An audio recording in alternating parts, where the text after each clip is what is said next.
السلام عليكم ورحمة الله وبركاته. Kotaiwa.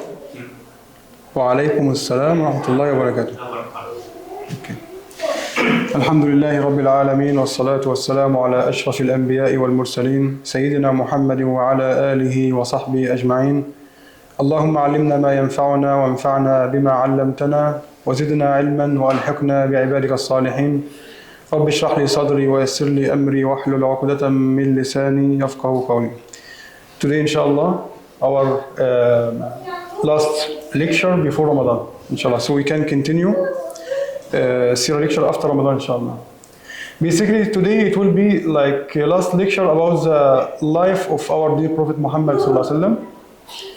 And to be honest, I can't go deep, especially in his last time of his life, because it's beyond my capacity. I can't speak about that actually. I can write maybe, but to speak about his sickness and how he died, I'm sorry, I can't. It's very difficult for me to speak about that. So just to speak what happened before, and inshallah we can speak about Sahaba directly inshallah. We were speaking last time about the 9th year of Hijrah. 9th year of Hijrah. In that year we got Battle of Tabuk, and everything is done, and Sayyidina Muhammad sallallahu alaihi wasallam exposed Munafiqeen, and Abdullah ibn Ubay ibn Salul, the leader of Munafiqeen, has been did already in that year. And then many groups came to Sayyidina Muhammad sallallahu alaihi wasallam to declare their Islam, like Bani Hanif and their leader Musaylima al-Kazzab, and other big groups. Even the Christian people from Bani Najran also, they came, and they were actually 100,000 persons. They refused Islam, but they accept to pay jizya, and later Islam, alhamdulillah, spread among them. So this is about 9th year. The 10th year, this year before before Sayyidina Muhammad sallallahu alaihi wasallam passed away, so it was 10th year, so he passed away in 11th. So after 11 years of Hijrah, he passed away, sallallahu alaihi wasallam. So in 10th year, he performed Hajj. This is the biggest event happened in the 10th year. Sayyidina Muhammad sallallahu alaihi wasallam declared that we are now preparing to do Hajj, Junre Surah. So he said now we will perform Hajj. Actually, the scholars of Seerah and Hadith said that the number of the participants was unbelievable.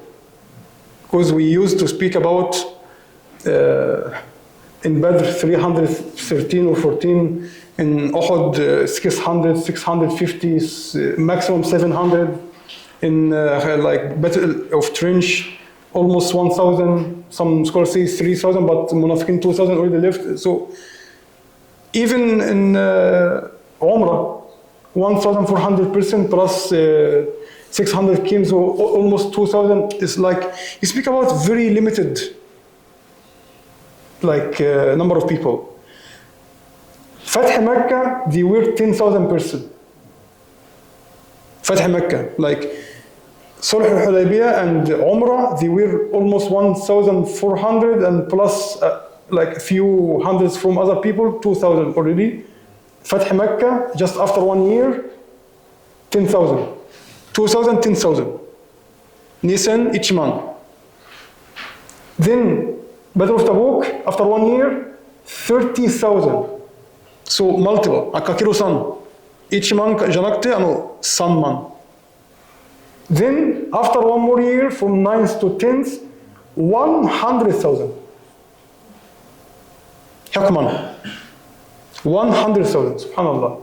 So the number of Muslims increased very, very much. But what was the biggest challenge? Biggest challenge happened from the beginning, starting of Dawah. 13 years, and the result is almost 88% only. Almost 13 years.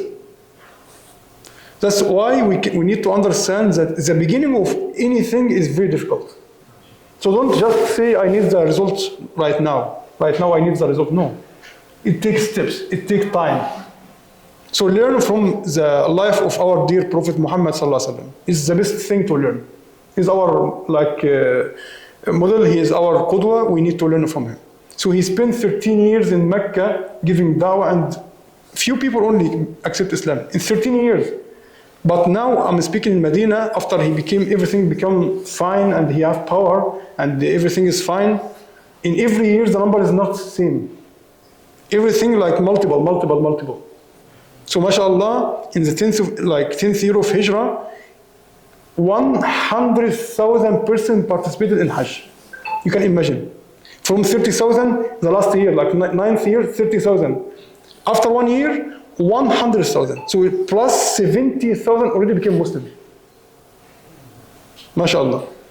So Muslims around the Jazira Arabiya, all of them came to participate in this Hajj with Sayyidina Muhammad sallallahu alaihi wasallam. Because why? I said before, in the 9th year, Sayyidina Abu Bakr Siddiq radiallahu anhu led the Hajj. But not everyone participated because it wasn't the Prophet himself. But now the Prophet Muhammad sallallahu alaihi wasallam, he declared that he is going to perform Hajj. That's why all of the Muslims came to participate in that Hajj.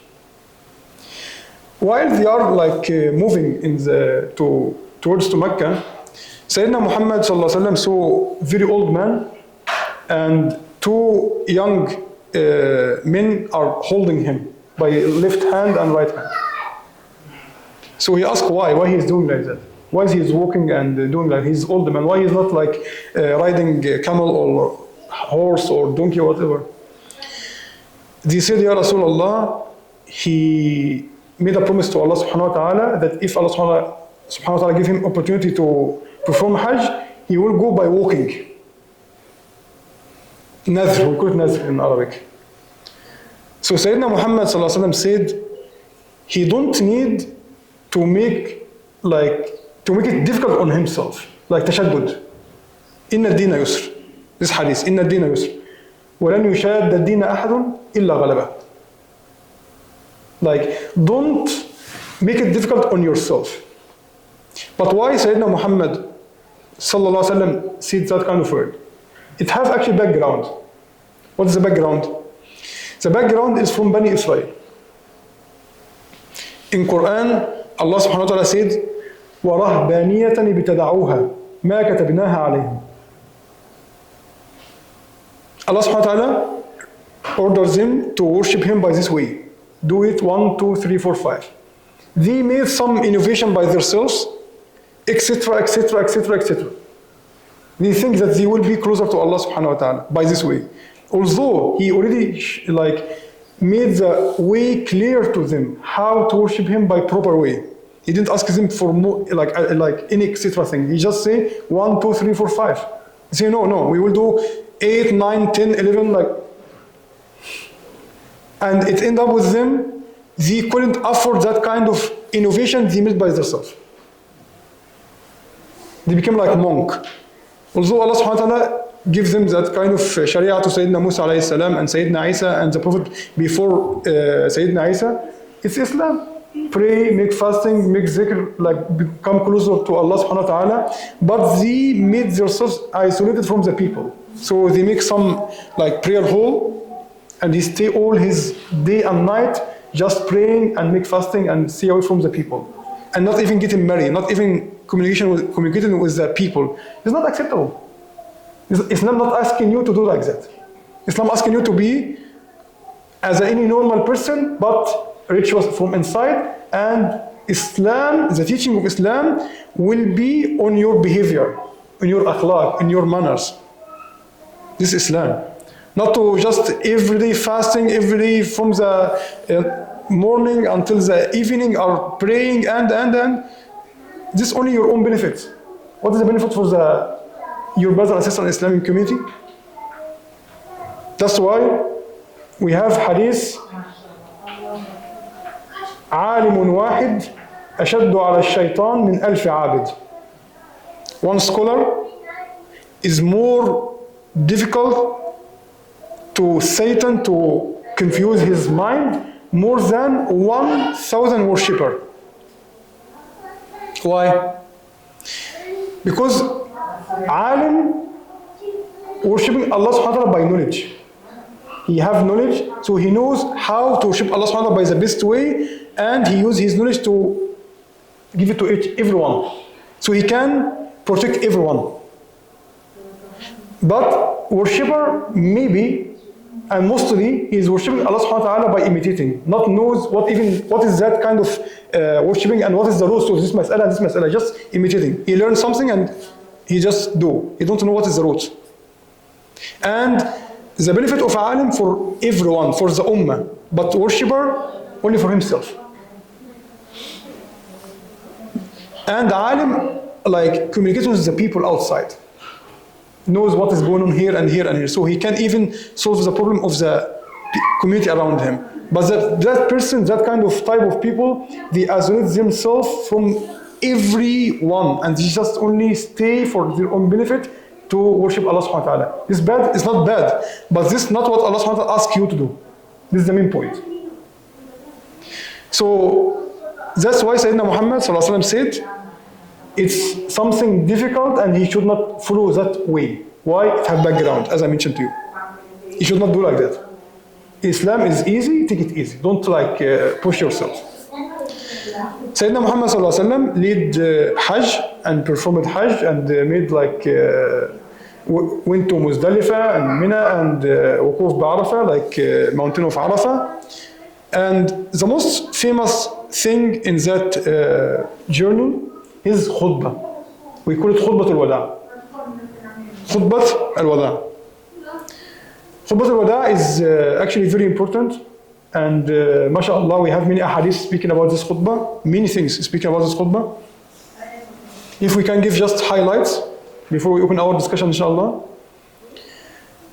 Sayyidina Muhammad sallallahu alaihi wasallam said, "Inna dima'akum wa amwalakum wa a'radakum haramun alaykum كحرمة يومكم هذا في شهركم هذا في بلدكم هذا." So he said, your blood, like if someone kill each other, it's not acceptable in Islam. It's haram, it's prohibited. No any Muslim allowed to kill any other Muslim or even non-Muslim. You are not allowed to kill anyone. Islam prohibiting this thing absolutely. No Muslim are allowed to kill anyone, either if he's a Muslim or non-Muslim. It's clear in the khutbah of Sayyidina Muhammad sallallahu alaihi wasallam. His last khutbah, we call it khutbah al-wada.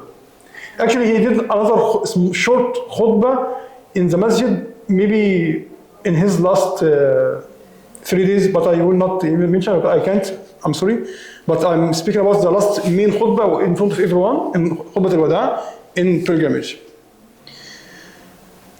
Amwalakum. Amwalakum means your money. So no Muslim are allowed to take the money of other Muslim. By stealing, by injustice, by any way, it's not acceptable. Not acceptable. Especially orphans' money, yatim.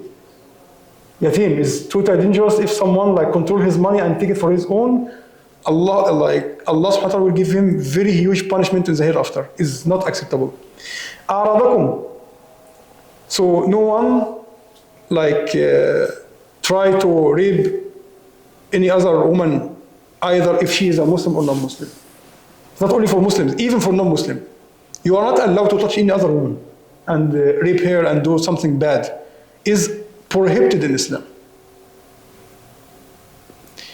This is haram كحرمة يومكم هذا, because that day is a very holy day, like very huge and like high rank day, and they are in Al-Bab al-Haram, Mecca, in Al-Haram, so it's very holy place, and Shahr Haram, Shahr al-Hijjah, the last month in Islamic calendar. Zulqa'dah al-Hijjah, so al-Hijjah is the last month in Islamic calendar. And Sayyidina Muhammad sallallahu alaihi wasallam gave practical example. So learn whenever you try to give some advice for any Muslim or even non-Muslim, try to implement that thing on yourself first. For example, if you say don't smoke, so you should be the person who does not smoking. But you are smoking and say don't smoke, don't smoke. It's not acceptable. Not acceptable like that. If the person is liar and say, guys, lie is prohibited in Islam, so why you are lying? Like, implement that on yourself first, then advise the others. This is the way. That's why Sayyidina Muhammad sallallahu alaihi wasallam in this khutbah, when he spoke about riba, interest, he said, وَأَوَّلُ مَا أَضَعْ رِبَا الْعَبَّاسِ. He's Al-Abbas, his uncle. He was dealing with riba. Because it wasn't prohibited at that time. Like before Islam, giving Sharia gradually. For example, Osaki, Al-Khamr, alcohol. In Mecca, it wasn't prohibited. It was prohibited in Medina. Later, after Hijrah, after immigration to Medina, later it became prohibited. But it wasn't prohibited in Medina, in Mecca. Because Islam take it gradually. Take it gradually. Now, of course, it's haram 100%, but I'm speaking about the beginning of Tashri'ah, the beginning of Sharia itself. It was gradually. For example, the first verse came about Khamr. يسألونك عن الخمر والميسر قل فيهما إثم كبير ومنافع للناس وإثمهما أكبر من نفعهما. This is the first verse to start to speak negatively about alcohol. Believers asking Sayyidina Muhammad sallallahu alaihi wasallam about alcohol. He said there is some benefit and some damage. But the damage and the sin for drinking alcohol is more than the benefit. So some Muslims, when they hear that verse, they say, if it given us some benefit, but the damage is more and bigger, then we should stop. Then one group already from Muslims stopped drinking alcohol already. Then second step, يا أيها الذين آمنوا لا تقربوا الصلاة وأنتم سكارى حتى تعلموا ما تقولون. Second step, Allah subhanahu wa ta'ala put that verse and that rule in Islam. He said, you are not allowed to pray if you are drunk. Until your mind and your brain become fine, you realize what you are saying, then you can pray. Why? Maybe, a'udhu billah, if his mind is lost, he may insult Allah while he's praying. It's possible actually, he don't know what he say. You say is far, it's not far. I give you a hadith about that. Not even alcohol, is something less than alcohol itself. It's about when Sayyidina Muhammad sallallahu alaihi wasallam mentioned hadith, he gave an example. That one person was in the desert, he have his camel, the camel has the food and the drink and everything. Then he lost his camel in the desert, he's alone, no one around him. So he's searching for his camel, he can't find his camel. Then he give up. He knows that he will die because there is no food, no drink. And this is a desert, no one around him. He will die. Then he lie on the ground. He said, I will finish. My life is done. I will die. So he just give up. Then after he gave up and he's just waiting for death, the camel came and he came on his waiting for him like this. From his happiness, he couldn't believe that he will have another chance to still alive. He said, Allahumma anta abdi wa ana rabbuk. Astaghfirullah al-azim. It's the meaning is wrong, but he couldn't even realize what he's saying. He say, oh Allah, you are my servant and I'm your God. Astaghfirullah, surah is it tajdam, demo wakaranai. Suguishi also da kada wakaranai, nani uita wakanai. He wasn't understand what he said. This is the same. By qiyas, same. If a person drink alcohol and he is drunk, he don't know what he will say. Then maybe, a'udhu billah, he will insult Allah subhanahu wa ta'ala. Maybe he insult our dear Prophet Muhammad sallallahu alaihi wasallam or Sahaba, or he will do something taking him out of Islam. So this is second step. يا أيها الذين آمنوا لا تقربوا الصلاة وأنتم سكارى حتى تعلموا ما تقولون. Don't pray if you are drunk until your brain is fine, you are stable, you can understand, you can realize what you are saying.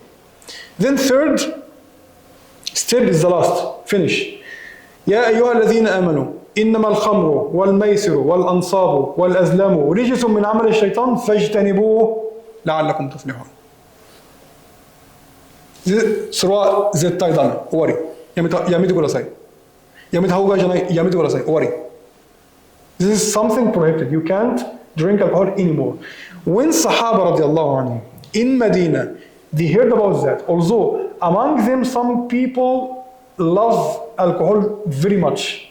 But when they just heard about this verse and Sahaba start to convey this verse to each other, all of them break whatever they put alcohol in anything, they break it and like leave it away out of their house. Like alaykum salam, receiving the order, implement the order immediately. But that's why if Allah subhanahu wa ta'ala orders them from the beginning to give up alcohol, not all of them can do it. It will be difficult.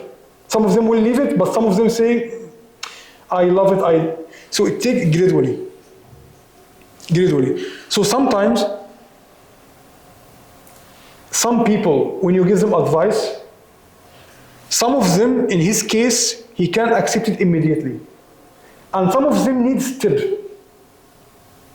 Not to go crush him like this, say, no. Take step by step. So it depends on the character in front of you. How far he will accept from you. How far he will listen from you. How far he is close to Allah subhanahu wa ta'ala. Based on that, you can give the advice. Because some of people, unfortunately, even among Muslims, they are arrogant. Mutakabbir. Arrogant, he sees himself like something huge. So when you try to give advice to that person, he thinks that you are touching something untouchable. Who are you to give me advice? That kind of mentality. Who are you? You see, like this. Although it's advice, not exposing. It's advice. You are giving advice to him. Why? For sake of Allah subhanahu wa ta'ala. To make him better person. You don't need anything from him. You don't need money from him. You don't need position from him. You just give advice. But that kind of arrogant people, if you give advice, he will think that you are like touching something untouchable. He will just return back and criticize you. You give advice, he will criticize. So that's why we learn from Quran and from the Sunnah of Sayyidina Muhammad sallallahu alaihi wasallam how to deal with the people. This is like very big thing. That's why Sayyidina Muhammad sallallahu alaihi wasallam said, Riba al-Abbas worry. Like al-Abbas, his uncle, Sayyidina al-Abbas radiallahu anhu. He said, from now, today, there is no any riba. Interest is prohibited in Islam. No more interest. No one can deal with any kind or any type of interest. And Sayyidina Muhammad sallallahu alaihi wasallam in that khutbah focused much on giving wasiyah for women. Like asking every Muslim to take care of women. Like women rights, they now speak about women rights. Actually, Islam teaching women rights. Not they will teach us women rights. Islam, from the beginning, since Sayyidina Adam alayhi salam until Sayyidina Muhammad sallallahu alaihi wasallam, teaching human rights and women rights. And now you can make a small, like, comparing, okay? The Muslimah, since she born until the time of her marriage, every responsibility on her father, 100%. Education, food, drink, clothes, anything she wants. Based on his, of course, capacity, of course, not over his limits. Anything he can do, he will do for her. Even protection, free bodyguard. She is not even like obliged to work outside. She can, in Islam, woman can work, but she is not obliged to work. This big difference in the conception, big difference. Because what has been said and mentioned by some media around the world, that the Muslim woman can't work, are not allowed to work in Islam, is wrong. Is wrong. Surah Damels. Surah Chigawa. Muslim woman can work under some conditions. She can. But in reality, mostly she don't need to work. What is the meaning of don't need to work? I will ask you a small question. Why women are working now? For life, for money, right? If she didn't work, she will not survive, right? But if the husband will take the responsibility 100% for life expenses and everything she needs, in that case, she need to work or not? She don't. She doesn't have to. Yes, she doesn't have to. But she may choose to work. Of course, if she want to work and the husband give her okay, she can work. But she's not obliged to work. This is the big difference. But in Western countries, if she doesn't work, she can't even stay with her husband. He will be divorced. You must share with me 50-50. Even in Japan here also, many wives are working 50-50. 50% شو؟ طبعا هنا more. Woman is more working. More. Subhanallah. Plus outside. But Islam giving women rights. So we don't need to learn human rights and women rights from outside. Islam giving us the best quality, the best teachings. So before her marriage, it's the father responsibility. After marriage, husband responsibility. Even husband is hair driver, free driver, hair bodyguard, free, for free. Whatever she wants, like food, drink, clothes, he will bring for her, for free. She don't need to work. So who is giving like rights for who? Who is caring about who? It's big conception. Because we hear many times, women in Islam are very low. Women in Islam are very low. Who said that? Give me one example. How? Do you know what happened even before, even during some of Sayyidina Muhammad in the other civilizations? Do you know what's happening? They were using them only for prostitution. And they call themselves like modern civilization. Women for them only for entertainment. No like dignity, no rights. But Islam giving the woman the best qualification. Best right. That's why when Sahabi came to Sayyidina Muhammad sallallahu alaihi wasallam and he asked, Ya Rasulullah, man ahakku nas bihusn suhbati or sahabati? Man ahakku nas bihusn suhbati, Ya Rasulullah? قال أمك. قال ثم من؟ قال أمك. قال ثم من؟ قال أمك. قال ثم من؟ قال أبوك.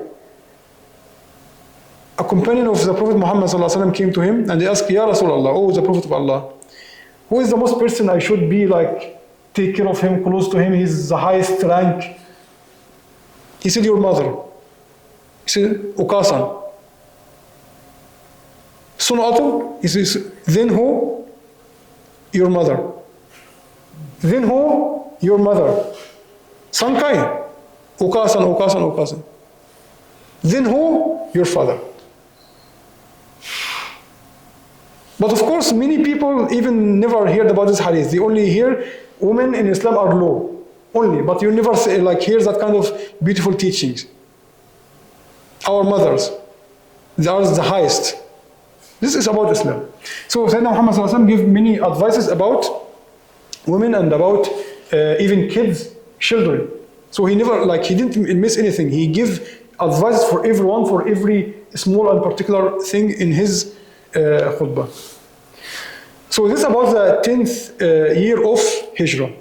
Later, what happened, I think, he passed away, and inshallah after Ramadan, we will start directly speaking about Sahaba, start from Sayyidina Abu Bakr Siddiq radiallahu anhu. Because many things happened after the death of Sayyidina Muhammad sallallahu alaihi wasallam. And many Arab tribes left Islam, and many things happened. So you need to learn these things because it's very important. Very important, inshallah. Now, I want to ask every one of you, I think we give already 22 lectures, and this is number 23. What you have learned until today, what kind of benefit you got from Seerah? I'm not asking you, tell me what happened from the beginning until the, no. What benefit you took from your own personal life? If you can answer me, anyone can answer.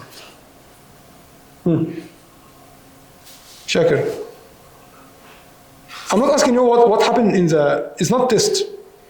You heard like almost 23 lecture about Seerah. So what, is there any benefit you take in your personal life? First of all, there are too many events and too many things that happen. And of course, I don't remember everything, but I can remember some fragments. Yes. And unfortunately, I was not able to 100% attend and 100% listen to all the lectures. But the important thing is that the attitude or the practices or the way how different problems were solved, the way how people were united, the way how people were loyal, and the way how people fought, and how it was difficult for Prophet Muhammad Sallallahu Alaihi Wasallam and the Sahabi to spread Islam. And this is one thing, and the other thing is, as I already said, different fragments, different events. Like today's example, like women rights. And the example for me, what was touching and what was very difficult, like heartbreaking, that like last time we talked about,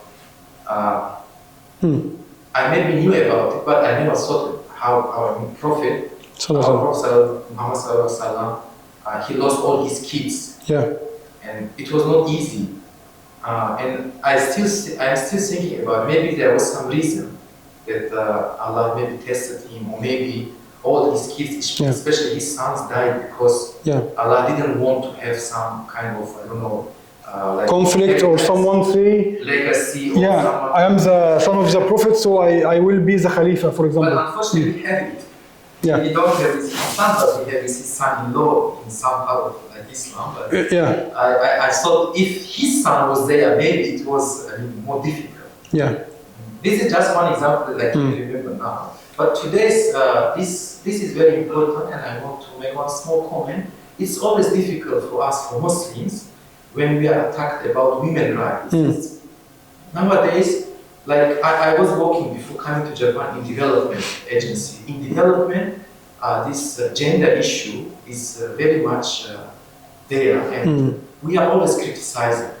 But today, I made one very good conclusion for myself that we don't, like there are two things, what Islam teaches and what people practice. Of course, like there are too many violations of human rights in Muslim countries.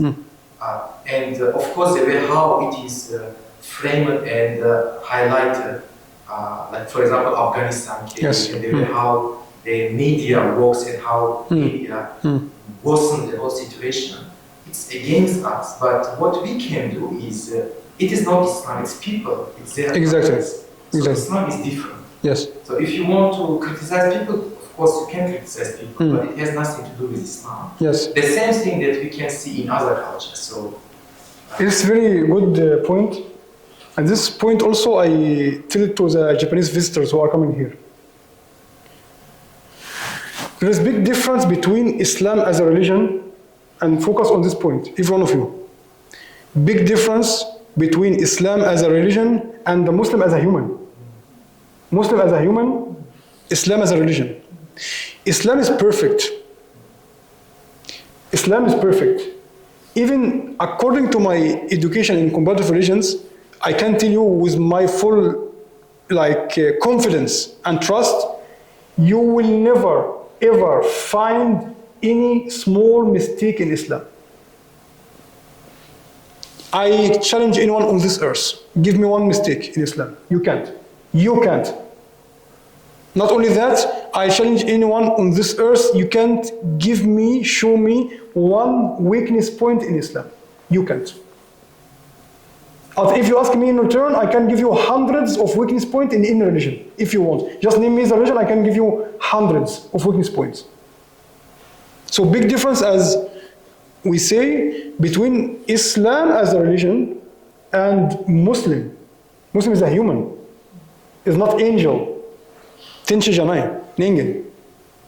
So we have good people and bad people. But this not only implement on Islam. In Christianity, same. You have good people and bad people. In Judaism, same. In Buddhism, in Shinto, in Hindu, in every religion on the earth, you will find good people, you will find bad people. Countries is same. My own country, Egypt, you will find good people and you will find bad people as well. In Japan, is same. You will find good and bad. In every country, you will find good and bad. What is the problem? When you generalize, when you say, if one Egyptian, I'm Egyptian, if one Egyptian make mistake, then all Egyptians are bad. This logic is very bad and doesn't make sense. You know why? We are in Egypt 110 million person. If I make one mistake and say, okay, he's bad, does that mean that 110 million Egyptian is bad? Did you meet any one of them, like you meet them one by one and say, oh, he's bad, bad, bad, bad, bad, bad? Is it possible? Impossible. Same in any country. If you meet Japanese people, all of them, one person made mistake with you, it means all Japanese people are bad. Japanese people more than 134 million person. You are speaking about very huge number, more than Egyptian people. Did you meet them one by one? No. So to generalize is not acceptable. Same if you meet one Muslim, he made one mistake. You say Muslims are bad. Muslims are terrorists. Right? Then okay, if you generalize, I will also use the same logic for you. Whatever you are following any religion, I will find one example in your religion, he made one mistake, I say, okay, your religion are all bad. Then we have conclusion. All countries are bad, all religions are bad. Is that correct logic? It does make sense. It does make sense. So now we have 8 billion human on the earth. 8 billion. Among them, 2 billion already Muslim. 4.1. 25% Muslim. So you have 25% of human are Muslims. If we have like those kind of extreme people who are not, actually ISIS even is not Muslim.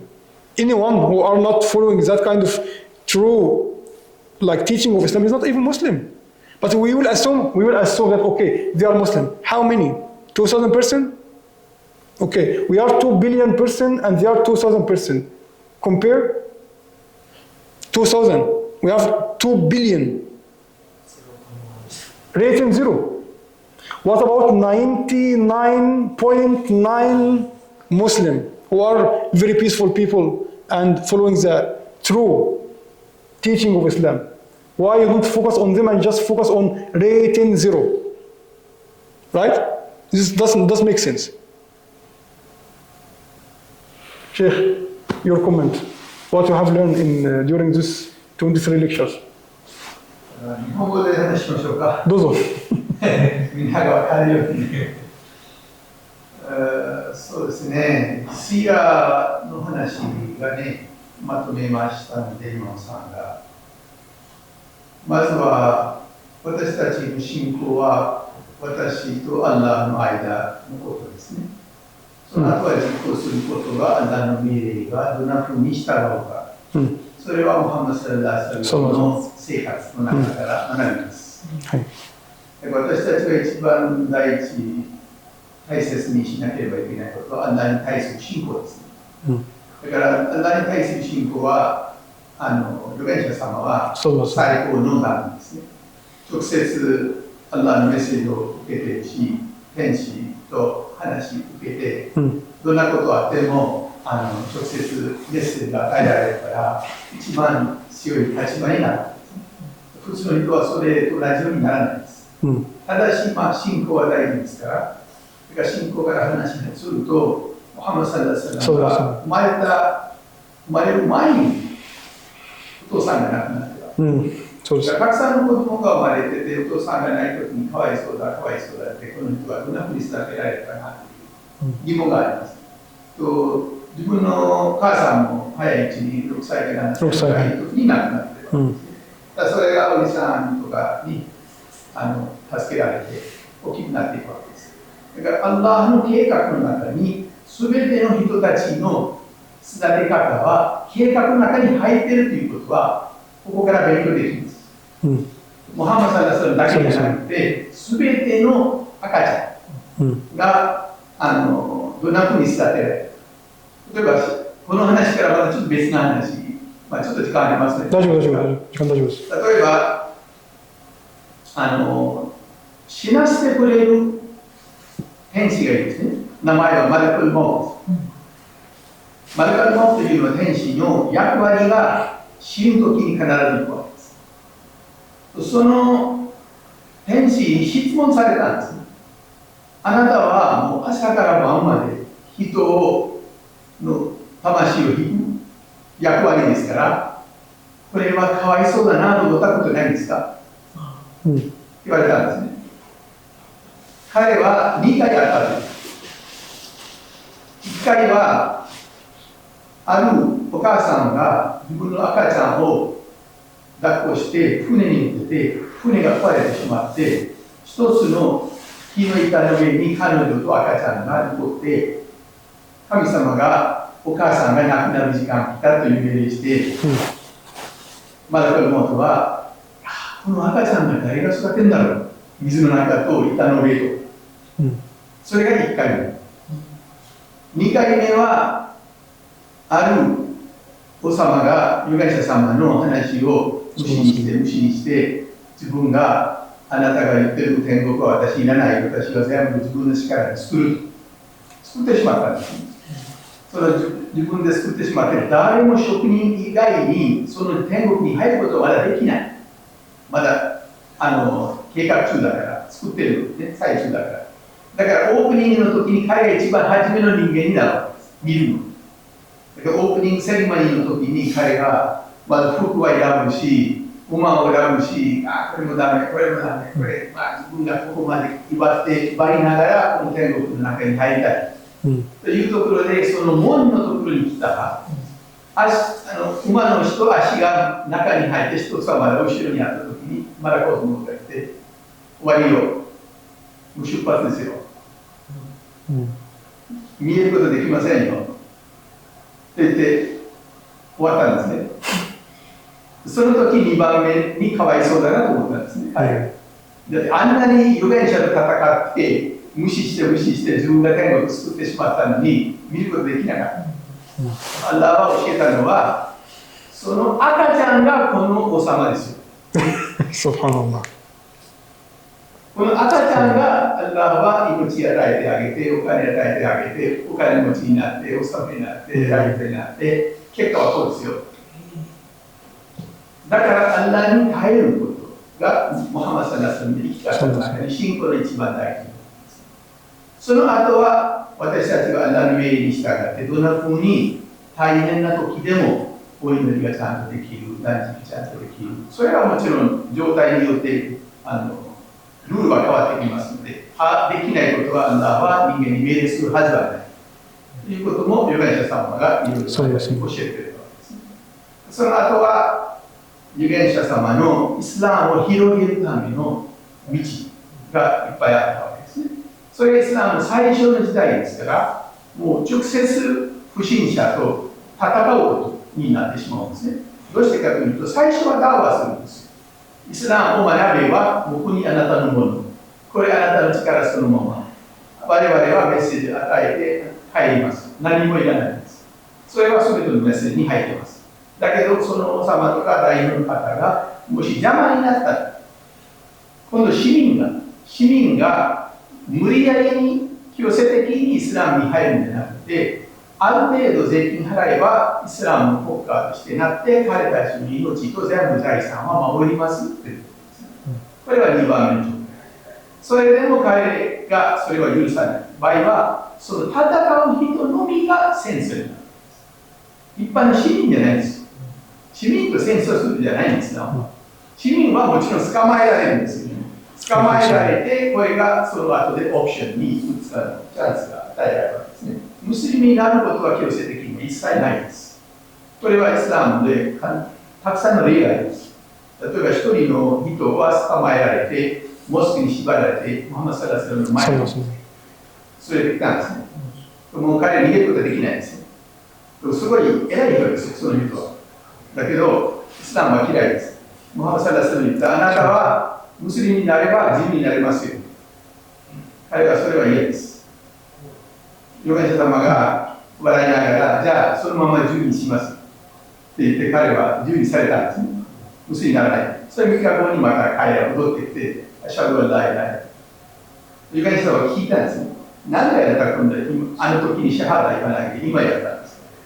彼はその時は条件付きだったんです。条件というのは自由になればイスラムに入れば自由になれる。それは嫌だったんです。だけどイスラムの本当の気前よいことを感じて自分の心からイスラムに入る。そういうのはイスラムのダウンです。ムハンマド・サラダーサルのそのような人間の間のことと、今日は話した、例えば利子に対してアラの命令が来たときに、自分のおじさんが利子の商売が利子を払ったりもらったりしてたわけですね。それが全部自分の家族から全部許す。もう資本しか戻せない。利子は全部許される。ということは自分のおじさんがもらえる利子も全部もう無効になるということにしたわけです。だからそれを私たちが学ぶことができるのは話だけじゃなくて、私たちがよくイスラム知ってますからスピーチするとかそうじゃなくて、イスラムを学びながら人にも教えることが大事ということですね。イスラムは私たちの個人的財産じゃないので、アッラーのメッセージです。アッラーのメッセージは上手にどんなふうに人たちに伝えられる。その後は最後はあんまり長くするとみんなにチャンスがなくなっちゃうから、例えば女性の問題が今日話しましたね。女性の話では、これはヨーロッパとかアメリカとか自由主義ですね。人間が自由です。人間は何も宗教はありませんとか、人間は何でも大丈夫とか、それは大体嘘なんですけどね。実際は物を売るために女性を道具として使っているだけで、裸にすればお金儲かるから、ファッションにすれば儲かるから、そのような理由が多いんですよね。イスラムの場合は、私たちがシンプルで言えば、今さっき話したある人は預言者様に来て、私は自分から良いことできる人間が誰を選べばいいかと言ったらお母さん。次は誰ですかと言ったらまたお母さんです。またお母さんですね。次はお父さんです。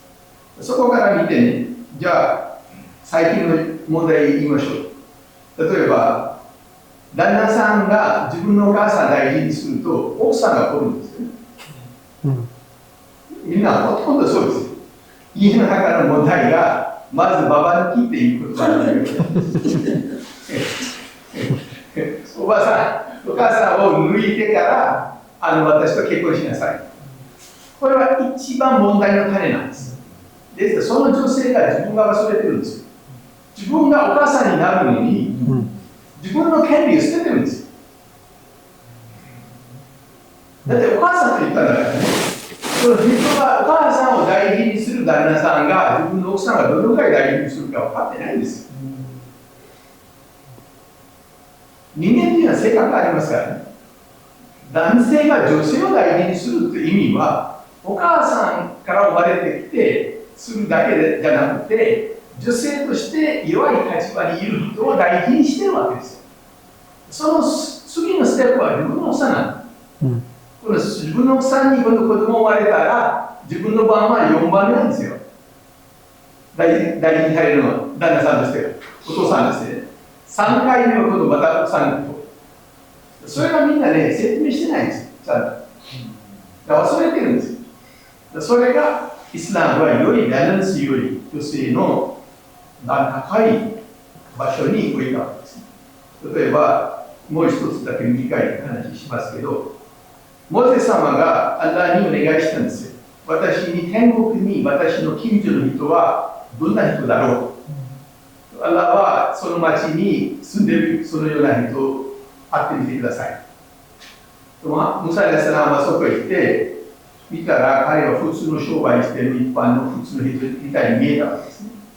この人私の預言者としての天国の中の高い段の天国にこの人が入るんだろうなって、この人の生活みたいんだ。彼はその人にお願いしたんですね。私は旅行者であなたと一緒に家で泊まってもいいですか？いいですよ。彼が泊まったらね、お客さんとして一つの部屋に彼と一緒に会話したり食事したりして、その最中で時々抜けてその人は隣の部屋に行くんですよ。何回も行ってまた帰ってくるんですね。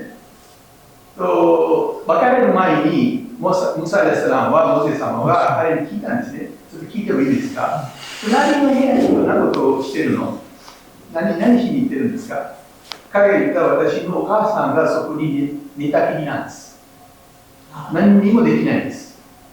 私は全て彼女の世話してるんです。食事からトイレから何でも私がしないと彼女は何もできないんです。だけど私が自分のお母さんすごく好きなんですよ。どうしてかというと、彼女は私が世話した後で彼女が嬉しくなった時にドアしてくれるんですよ。アッラーはあなたにモーゼと同じように隣に天国が帰れるようにと。そのドアのおかげで私は好きなんです。彼は知らなかったんです。これはモーゼ様で。モーゼさんはよくわかりました。よくわかりましたっていうことを書いたんです。だそのぐらい高いものなんですよ。このチャンスが抜かしたらもうないです。誰でもなくなりますからね。もうなくなる前に良いことができるだけ我々がムハンマド・サダラスの、ね、道から学んでできるだけみんなに正しく伝えるようにしてみんなで頑張りましょう。Jazakallah khairan.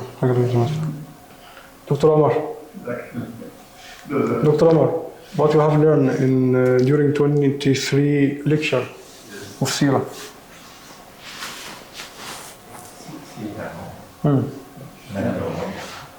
そうです。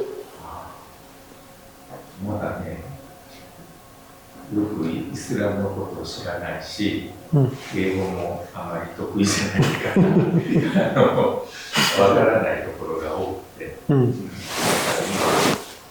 英語のクルアンの英語で書いて英語の解説書を読んでると、日本語でシーラーを読んでると、それでい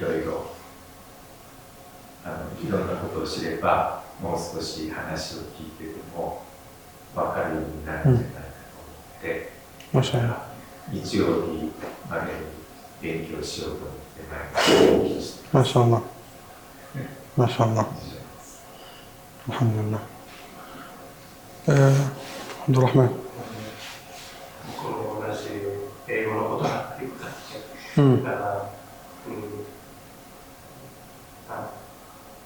僕は結婚してムスリムになったわけじゃないから、みんな家族はエーセスとなんですけど、だからお母さんとかお父さんとか大事にするっていうのは分かるんだけど、すごくあまりよく思われてないですね、イスラムのことを。だからお話も聞きたがらない、嫌で。これでまだお母さんのこと、お父さんのことを大事にすべきなのかどうかっていうのはやっぱりクエスチョン。もちろんアッラー様聖クランでおっしゃっていました。وإن جاهداك على أن تشرك بي ما ليس لك به علم فلا تطعهما وصاحبهما في الدنيا معروف。アッラー様ムスリムたちに命令しました。もしかしてあなたの両親はイスラムの反対してやってそれはダメです。やらない。だけどまだ両親に尊敬する、ケアする。わかる？イスラムの反対全然ダメ。からムスリムの両親はお父さんとお母さん何か命令したら絶対従うことね。みんな従います。はい、わかりました。絶対やります。でもイスラムの反対だったら絶対ダメ。ムスリムでもノンムスリム関係ない。ダメ。You can't obey. 従わない。でもまだ尊敬する。なぜ？あなたの良心です。あとは諦めない。あとはダワの方法はいっぱいある。言葉だけじゃない。あなたの行動。イスラムに入った後、どういうふうにですか？あなたは何を変わりましたか？プラス、マイナスじゃない。もっといい人になりました。悪いじゃない。お母さんとお父さんのそういうことを見たら、やっぱりイスラムはいいだよ。でも、もしかしてイスラムに入った後、あなたはマイナスにした。マイナス。やっぱりイスラムは悪い。必要ない。でしょ？モハンマドさん。もう今日の英語の説明があまりわからなかったんですけど、今日本語で説明してよかった。よかったです。その最後の両親っていうか母の話なんですけど、僕の場合は僕がムスリムになって4日後に母のシャハダしてムスリムになったんですね。その時なぜなったかっていうと、母は全然イスラムのことなんか何も知らなくて何もわからないと言うんですけど、ただ一つその母はずっとその神様というのはそんなにいっぱいいるわけじゃない。いや、うるすじゃない。そう、日本の神様ってどれでも神様って言うんだけど、そんな都合のいい話があるわけはないと思っているみたいで、僕はムスリムになる前クリスチャンだったんですけど、キリスト教の時も母にその神様の話をするんですけど、キリスト教だったら三位一体とか、お父さんのよくわからないと、なぜ3つもあるんだっていうのが、それがわからない。で、母はちょっといろんな宗教的なことで、ずっとその何か祈るもの、何か頼るものがすごく必要だ。なんかいつも心が虚しかったみたいで、いつもお祈りをしてたんだけど、何にお祈りをしていいかわからないみたいな感じで、ただそういうふうにいっぱい神様がいたりとか、キリスト教でも3つあったりしたら、もうどれを拝んでいいかわからないということだったんですけど、単純に僕がイスラムになって、いや、イスラムっていうのは神様が一つで、もうとにかくイスラムは神様が一番で、その他の人たちっていうのは誰が上下関係なくみんな、神の子供だからたった一つでそれが全てを作ったって言ったら、すごいそれが分かりやすいって言って、で母もシャハダしたんですね。だから逆に言うと例えばイスラムはテロリストだとかそういうイメージが何もなかったというか、それとイスラムがくっついてなかったので、なんかすごくもう本当に僕なんかより純粋だと思うんですよ。僕だったら、これはこうかな、これはこうかな、例えばこれはイスラムではどうかなってすごい気になることいっぱいあるんですけど、母を見てると全くなくて、だからもう神様ってだけなんですよね。だからすごい僕はそれは逆に羨ましいなと思って、お祈りとかも母は一日中ずっとやってたりするんですけど、僕だったらもうちょっと今からいいかなとかお時間来たらいいかなとか思うんですけど、そんな感じで、何ていうのかな、いろんな情報を得るとかえって分かりにくいけど、本当にイスラムのいいとこはと思ったのはすごい簡単だと思ったんですよね。ものすごく簡単だなと思って、そこに母はすごく納得したかなと思います。私の問題ちょっとだけクリアしようか。彼が今、母さん、お父さんがイスラム反対して、と言ってですね、あんまり聞きたくないでしょ。もうずっとそうで、話何かしようとしたときに危ないでしょ、良くないでしょ。それはずっとそうでしょ。だからムスリムとしてそのような責任がないので、お母さん、お父さんが必ずイスラムに入ってもらうとか、その責任はないんです。だけど今野さんがさっき言った、あなたはイスラムに入信して、過去の生活よりどのくらい良くなってきたか、それをアピールできるんですよね。そうです。一番いい方法です。それが一番関係あるんですよ。人間というのはね、情報で負けちゃうんですよ。だから今までの親が取ってる情報、イスラム教というのはテロとかいろんな問題を起こして戦争を起こしたり、人を殺したりとか、そればっかり言ってるわけです。その時に自分の大事な息子がイスラムに入ったら、途端にですよ、もう全部あなたはそのような人になってしまったという思ってるわけです。それがないように、あなたの生活の中からイスラムがきれいに見えたら、それでいいんです。だから導いてもらえるのはもうあんなしかないんだ。人間が人は変えることができません。心は変えることができないので、自分からは良いことをすることはもうイスラムでは最高ですから。だから親がムスリムだから世話しなさいと言ってないでしょ。だから親として大事にしなさいと言うんです。自分からは違反しないように。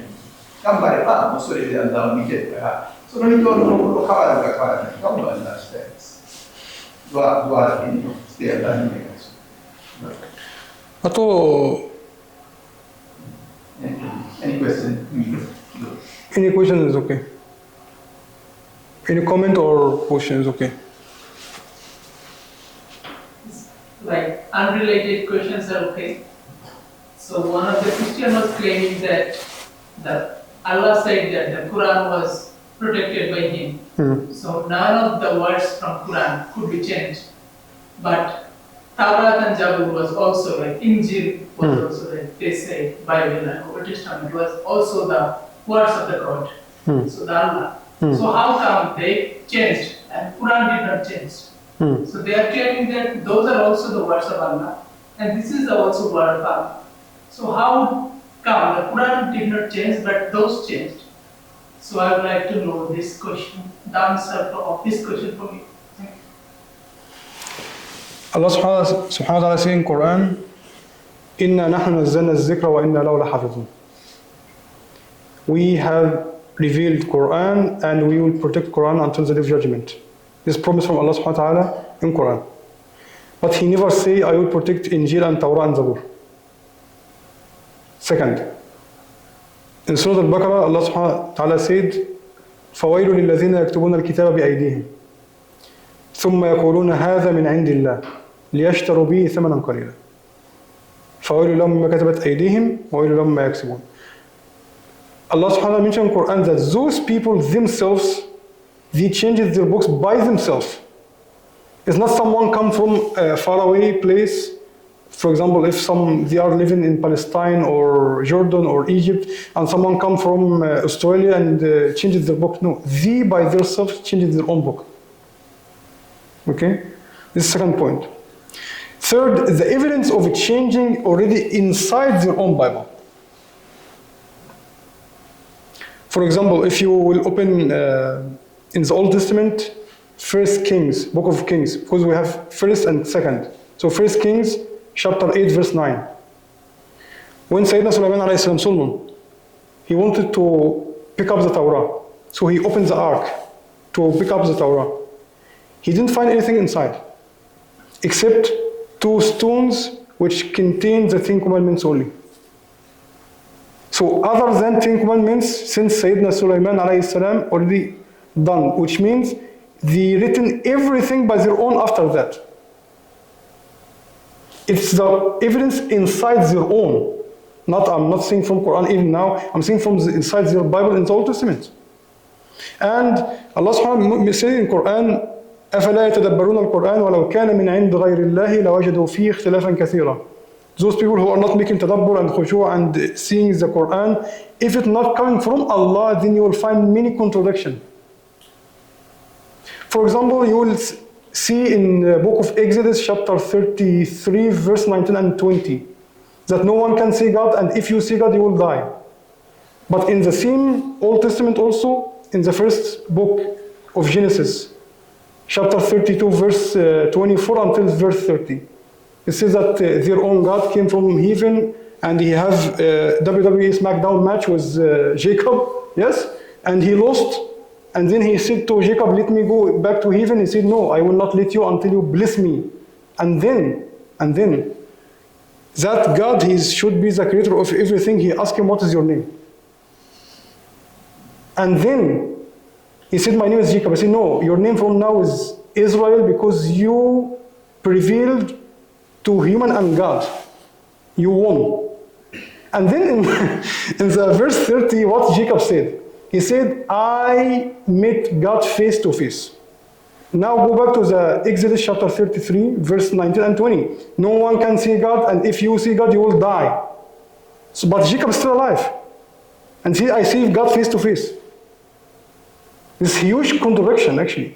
This is actually destroying their own religion. It's finished. How your God, the Almighty God who created this universe, lost to WWE like SmackDown match, and he didn't even know the name of his own creation, right? So it does make sense, bro. And regarding to Zabur actually contains many prohibited things, especially speak about sex and this and her body like this. I can't even mention because inside the mosque, it's impossible to even mention what is written in. So it's basically written by people. New Testament, by historical facts that no one from the 4 people who wrote the Bible, Matthew, Luke, Mark, and John, historically, not even by religious, no one met Jesus. No one met Jesus. Second, the real students of Jesus, all of them are fishermen. So they are not educated people. So they don't know any language except the language of Jesus and his city. Jesus was speaking in Aramaic. Aramaic is an accent from Hebrew. As I'm Egyptian, I'm Arab Egyptian. So my main language is Arabic, but I have accent in Egyptian accent. So Jesus, his main is Hebrew, but accent is Aramaic. He has been sent only to those people, right? Who speak only Aramaic. But if you make any small research, what is the first language for the first Bible? It was in Greek. It's a big joke. Big joke.